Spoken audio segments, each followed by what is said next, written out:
As a manager, what is your stand about the incident? How do you impose consequences on the employee with fairness? What are the factors that you have considered in order to ensure that the consequences is fair? Kailangan natin upang maging patas ang mga kahihinatnan ay una, ang pagkakapareho ng mga itinatag ng mga tuntunin o mga pamantayan.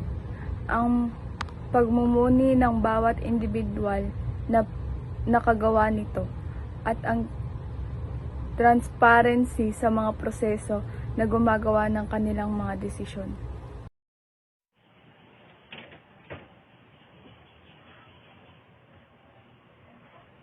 Bilang isang manager, hindi ko papalagpasin ipagkasawalang bahala ang ganitong mga pangyayari dahil mahalaga sa kumpanya na ma-maintain ang pagtitiwala sa kapwa trabahador at mahalaga rin ito upang magbigay ng positive work sa environment.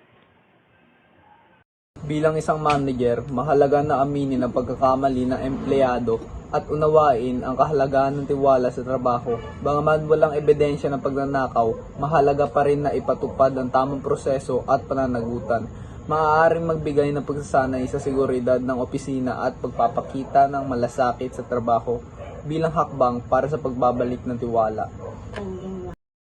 Sa pagpapasya sa katarungan, mahalaga ang pagsalang-alang ng trabaho ng empleyado, kaya pagtanggap ng responsibilidad at pagsisikap na itama ang kanyang pagkakamali.